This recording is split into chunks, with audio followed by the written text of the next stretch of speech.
എന്തായാലും ബോബി ചെമ്മണ്ണൂരിനെ സംബന്ധിച്ച് ആശ്വാസകരമാണ്. കഴിഞ്ഞ ബുധനാഴ്ചയാണ് ബോബി ചെമ്മണ്ണൂർ പോലീസിന്റെ കസ്റ്റഡിയിലാവുന്നത്. വ്യാഴാഴ്ച പോലീസ് കോടതിയിൽ ഹാജരാക്കിയിരുന്നു. എന്നാൽ മജിസ്ട്രേറ്റ് കോടതി ബോബി ചെമ്മണ്ണൂരിന് ജാമ്യം നിഷേധിക്കുകയായിരുന്നു. തുടർന്നാണ് ബോബി ചെമ്മണ്ണൂർ ജാമ്യാപേക്ഷയുമായി ഹൈക്കോടതിയെ സമീപിച്ചത്.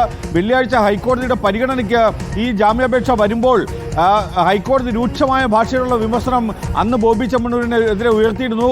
ബോബി ചെമ്മണ്ണൂർ സാധാരണക്കാരൻ മാത്രമാണ്, അല്ലെങ്കിൽ പ്രത്യേകമായ എന്തെങ്കിലും പരിഗണന നൽകാനാകില്ല. സാധാരണ ഒരു ജാമ്യാപേക്ഷ ഹൈക്കോടതിയുടെ പരിഗണനയ്ക്ക് വന്നാൽ എത്ര സമയം സാവകാശം നൽകുന്നോ അത്രയും സമയം തന്നെ ഇതിലും പോലീസിന് മറുപടി നൽകാൻ വേണ്ടി ചോദിക്കുമെന്ന് പറഞ്ഞു. അതിനുശേഷമാണ് ചൊവ്വാഴ്ചത്തേക്ക് 4 ദിവസങ്ങൾക്ക് ഇപ്പുറത്തേക്ക് വയ്ക്കുകയും ചെയ്തു. ഇന്ന് ജാമ്യാപേക്ഷ കോടതി ആദ്യമേ തന്നെ തുടക്കത്തിലെ തന്നെ പരിഗണിക്കുകയും ചെയ്തു. അതിനിടയിലാണ് കോടതി ഇന്നും ബോബി ചെമ്മണ്ണൂരിനെതിരെ രൂക്ഷമായ ഭാഷയിലുള്ള വിമർശനം ആ രീതിയിൽ തന്നെ ഉയർത്തുകയും ചെയ്തത്. കാരണം ഇതിൽ പോലീസ് കസ്റ്റഡിയിൽ ആവശ്യപ്പെട്ടിരുന്നില്ല, കസ്റ്റഡി ആവശ്യമുള്ള ഒരു സാഹചര്യം ഉണ്ടായിരുന്നില്ല. അതുകൊണ്ട് കൂടിയാണ് കോടതി ഇതിൽ ജാമ്യം നൽകുന്നത് എന്നാണ് നമ്മൾ മനസ്സിലാക്കുകയും ചെയ്യുന്നത്. ബോബി ചെമ്മണ്ണൂരിനെ സംബന്ധിച്ച് ആശ്വാസകരമായ നടപടിയാണ്. പക്ഷേ ഹൈക്കോടതി ഇന്നും രൂക്ഷമായ ഭാഷയിലുള്ള വിമർശനങ്ങൾ ഉന്നയിച്ചാണ് ബോബി ചെമ്മണ്ണൂരിന് ജാമ്യം നൽകുന്നതെന്നാണ് ഏറ്റവും പ്രധാനപ്പെട്ട കാര്യം. ഡോക്ടർ അരുൺ, ഏറ്റവും പ്രധാനപ്പെട്ട കാര്യം ഇപ്പോൾ ബോബി ചെമ്മണ്ണൂരിന്റെ ജാമ്യ ഹർജിയിൽ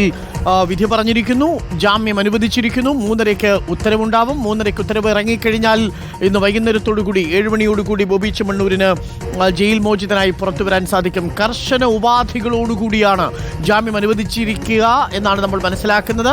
ഉപാധികൾ എന്തൊക്കെയാണെന്ന് ഉത്തരവിൽ വിശദമായി തന്നെ പറയും. 3:30 ഉത്തരവ് പുറത്തിറങ്ങുക. ലൈംഗികാതിക്രമ കേസിലും ഒപ്പം അധിക്ഷേപിച്ചു എന്നുള്ള പരാതിയിലുമാണ് ഇപ്പോൾ കേസെടുത്തിരിക്കുന്നത്. BNSന്റെ 75(1) പ്രകാരവും BNSന്റെ 75(1)(4) പ്രകാരവും IT ആക്ടിന്റെ 67 വകുപ്പ് പ്രകാരവുമാണ് ബോബി ചെമ്മണ്ണൂരിനെതിരെ കേസെടുത്തിരിക്കുന്നത്.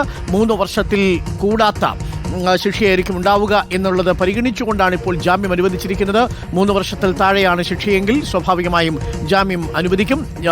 Bail is the rule and jail is the exception എന്നത് ഒരിക്കൽ കൂടി കോടതി പറയുന്നു. വളരെ നിർണായകമായ തീരുമാനം. ബോബി ചെമ്മണ്ണൂരിന് ജാമ്യം എന്നതാണ് ഈ മണിക്കൂറിലെ പ്രധാനപ്പെട്ട വാർത്ത. വൈകുന്നേരത്തോടുകൂടി ബോബി ചെമ്മണ്ണൂർ ജയിൽ മോചിതരായി പുറത്തേക്ക് വരും. റിപ്പോർട്ടർ TVയിലൂടെ ആ കാഴ്ചയും പ്രേക്ഷകർക്ക് കാണാം.